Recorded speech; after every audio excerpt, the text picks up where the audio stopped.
Ici le philosophe jovialiste André Moreau. Ce soir, je vais aborder avec vous un des éléments importants de mon système. Un monisme immanentiste, auto-égocratique, avec une épistémologie immatérialiste. Dans un système digne de ce nom, il y a invariablement des différences de niveau. Ainsi, par exemple, le concept de connaturalité que je vais étudier avec vous ce soir est d'un niveau bien supérieur à la perception sensible ou à la connaissance inductive. Nous allons réfléchir ici. Vous est-il déjà arrivé de savoir des choses sans l'avoir cherché, sans l'avoir voulu, des choses qui, une fois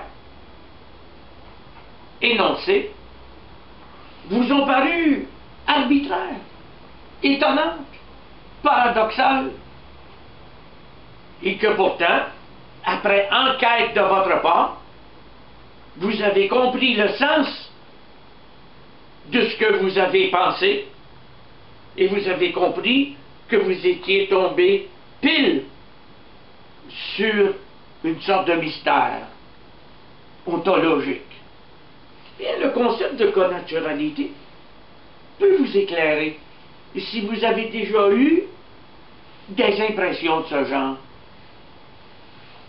On sait que la connaissance des autres, telle qu'elle est étudiée en général par la psychologie, ou la sociologie, ou l'ethnologie, l'anthropologie, est une connaissance assez extérieure, où on les regarde évoluer dans la société, et puis on se fait une opinion sur leur comportement, sur leurs déclarations, sur leur identité.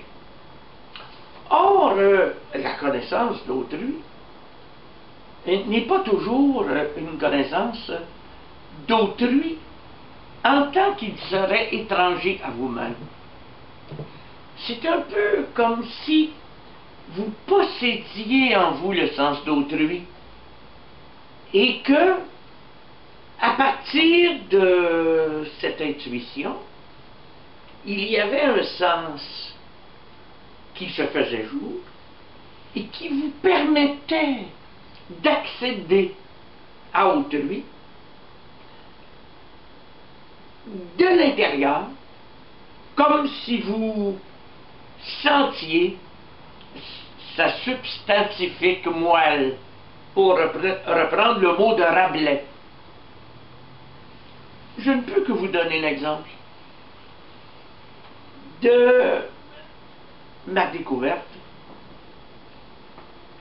d'une église de Paris, le Sacré-Cœur, qui est sur une colline. On peut y monter par un funiculaire, ou on peut prendre l'autobus, qui nous descend non loin de la basilique.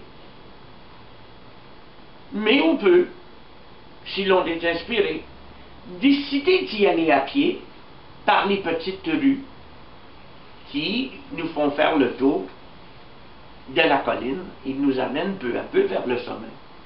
Ici, comme c'est le cas dans l'expérience que j'ai faite, vous vous présentez là-bas juste avant le lever du soleil, vous remarquez, en commençant votre ascension, que la basilique vous apparaît comme une masse grise dans l'aurore naissante.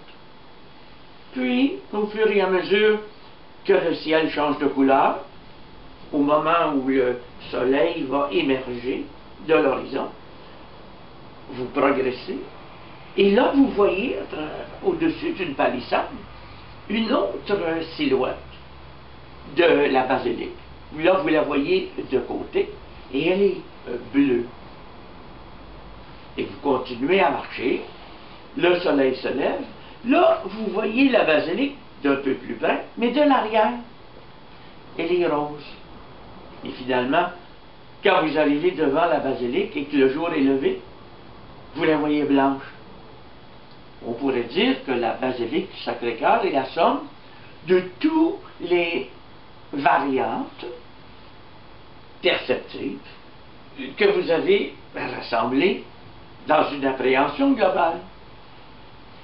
Mais là, vous entrez dans la basilique.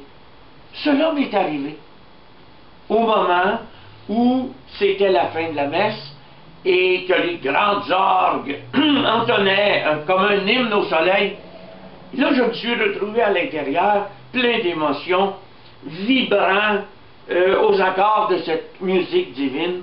Et là, j'ai comme épousé la basilique du Dada. Je suis devenu la basilique.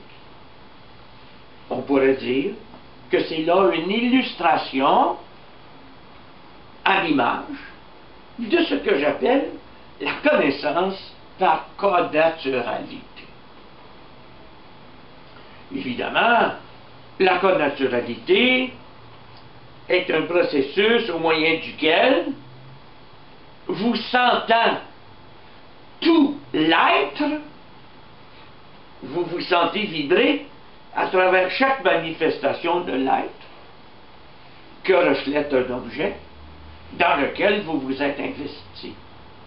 C'est un petit peu comme si vous vous reconnaissiez vous-même. Mais en même temps, on ne procède pas à l'égard d'un homme comme on procède à l'égard d'un objet architectural.